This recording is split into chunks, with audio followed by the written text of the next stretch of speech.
Hi, I'm Randy. Hi. Yes. I just wanted to express a few thoughts about the pension swindle that's being attempted once again by Jerry Miller and C. Ed Massey. Jerry Miller, as you well know, pushed through that sewer bill in the dark of the night. He's Right. now attempting to do the same thing.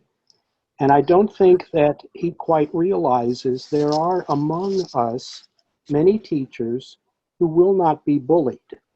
And Right. that's what these Republicans are attempting to do. And I think they underestimate the power of angry teachers.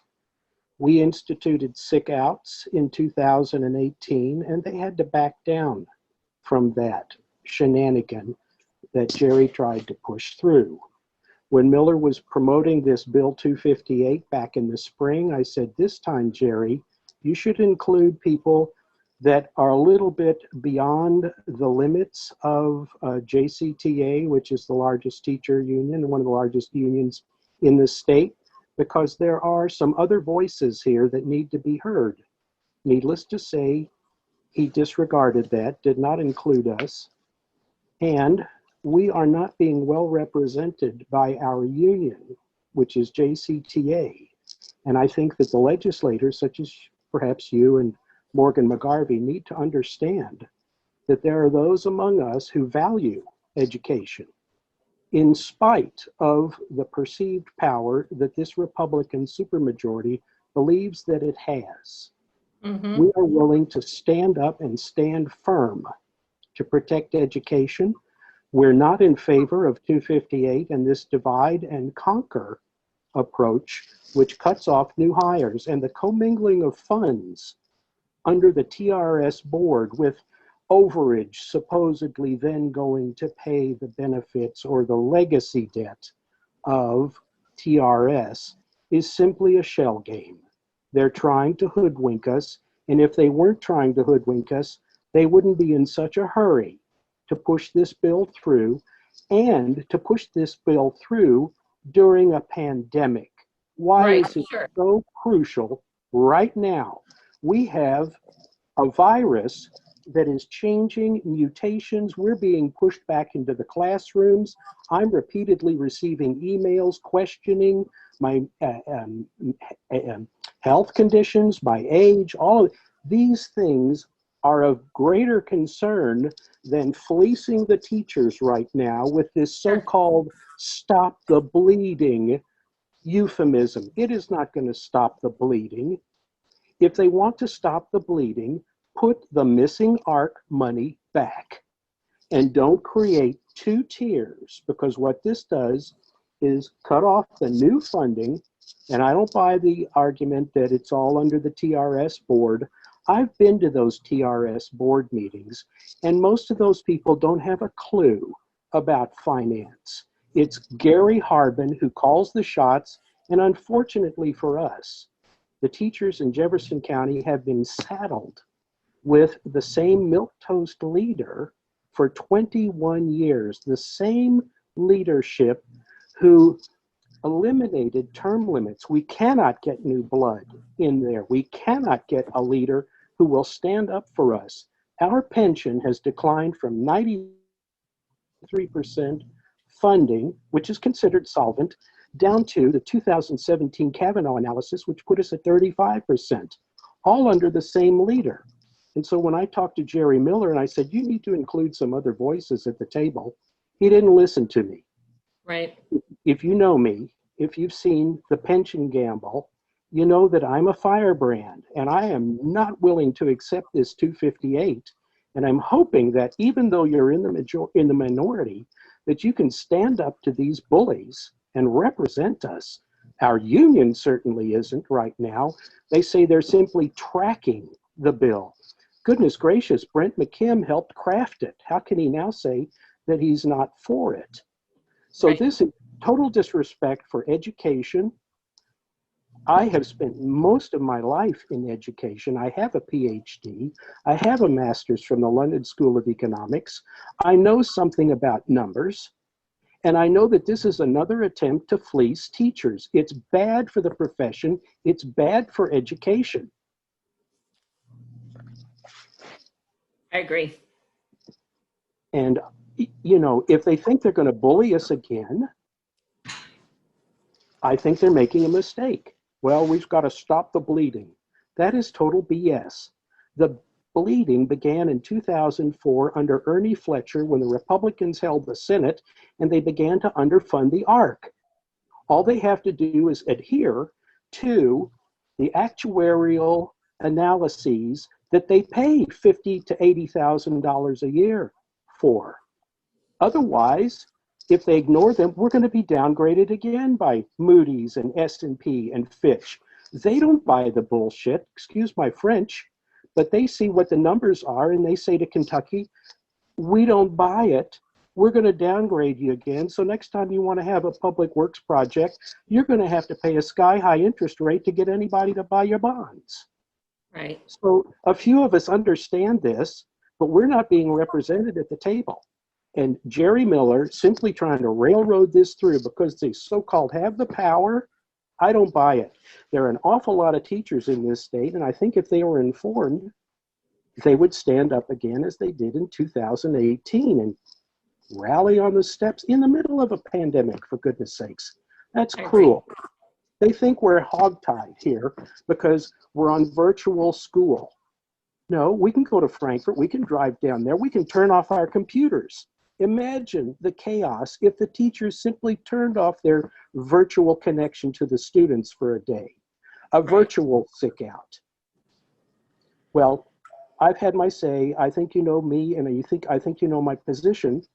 But this is not a good situation. It's not a good look for Kentucky. My daughter's going out of state to college. I urged her to stay in state, but she said, Dad, this is a failed state. I didn't have much to say to that.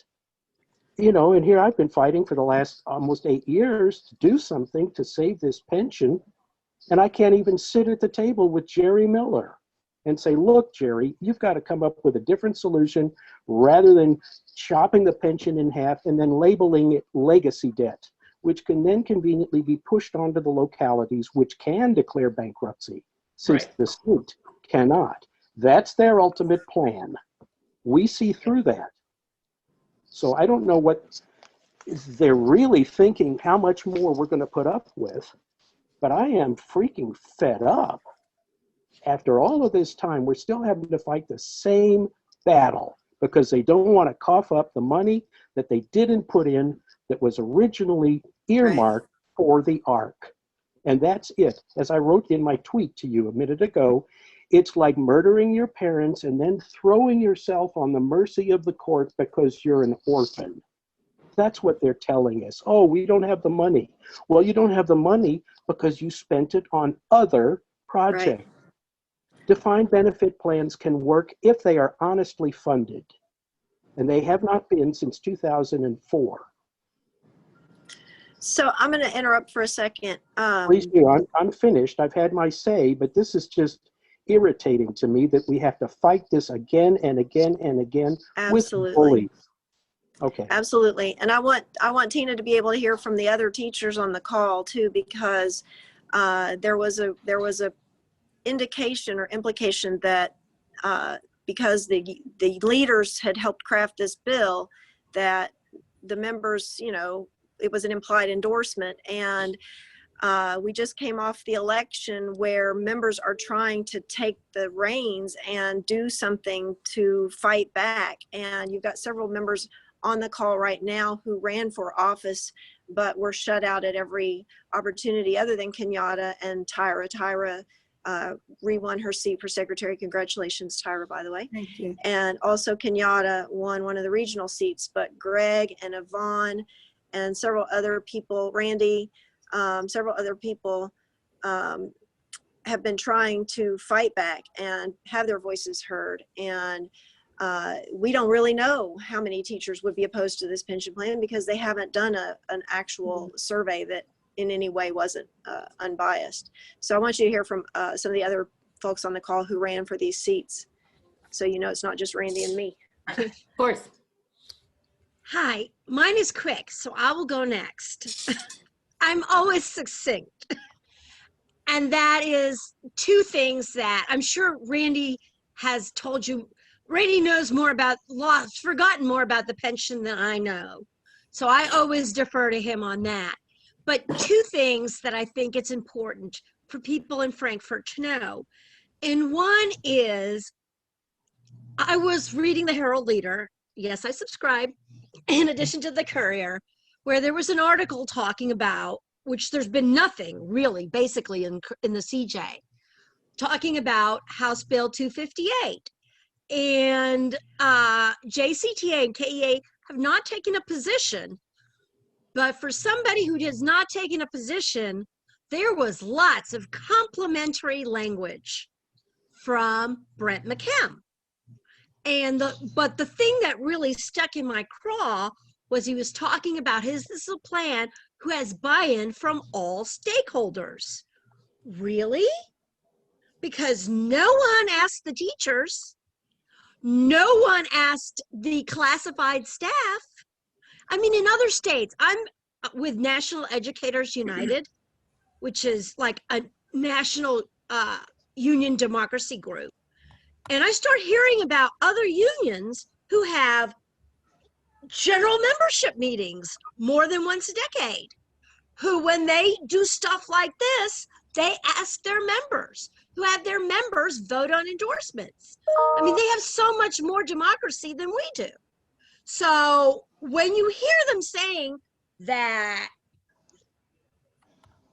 JCTA is on board, please know that means the people who hang out on Bishop Lane are on board. Mhm. That doesn't mean anybody else is on board because we are not asked. Okay. And the second thing is, thanks to Kenyatta, we're having Friday meetings of the building reps on the return to school.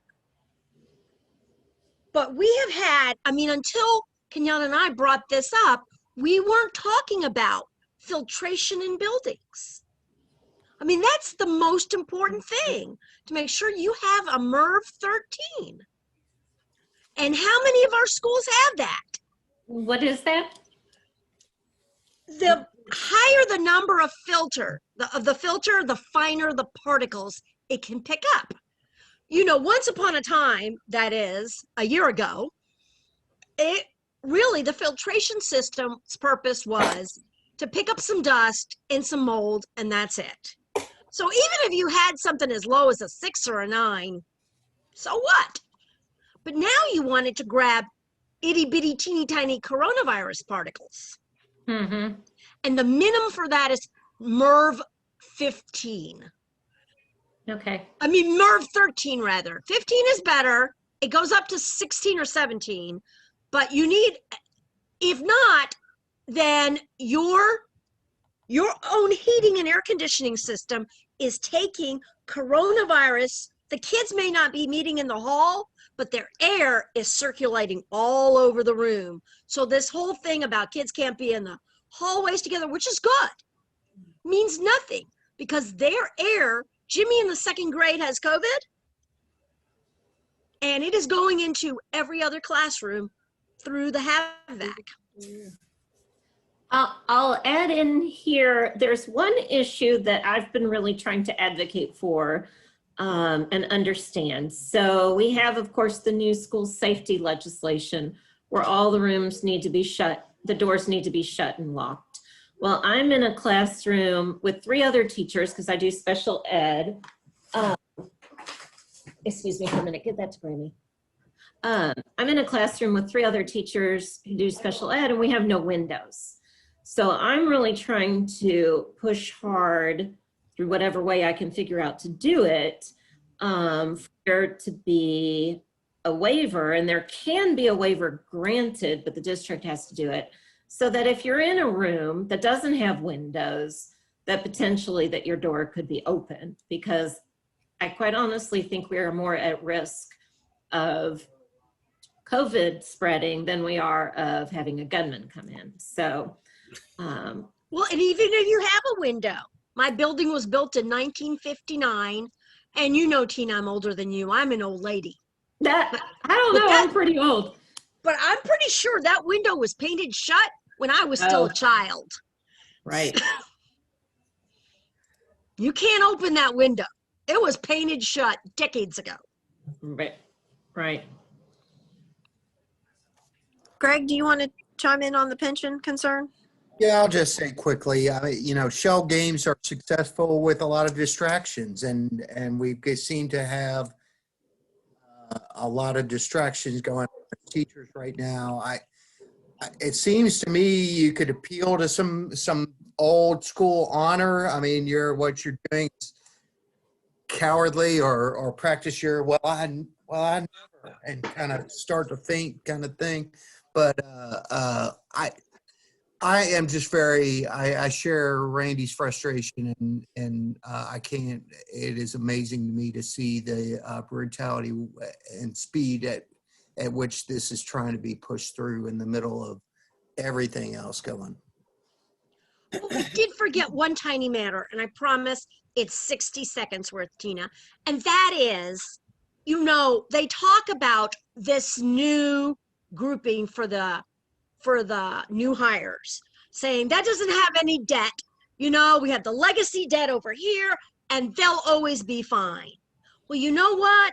The original grouping was fine once upon a time. That's right. And there is no guarantee. I mean, there's nothing in there that says you have to do the ARC or somebody's throat gets slit, which is what it would take. Well, I mean, that was very much a question that I asked. What would keep General Assembly for not putting money in the budget to cover this, the 10% that the state's supposed to put in, or the 10.75%? And, it's something they're supposed to do by law. Well, obviously it didn't keep them from not doing it in the past. And then to compound my concern is with the extra fund, the stabilization reserve account.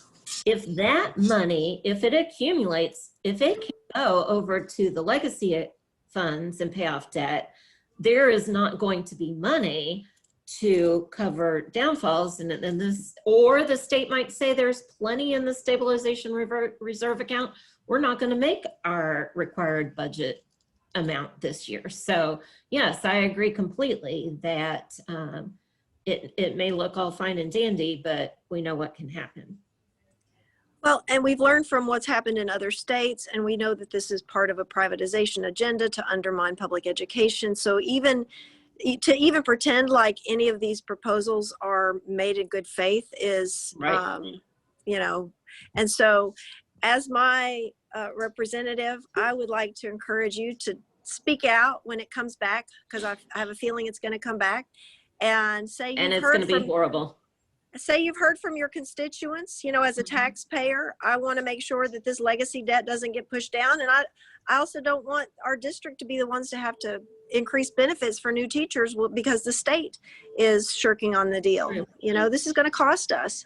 And then you've heard from teachers who are also your constituents that are not being reflected by what's coming out of the union offices. So,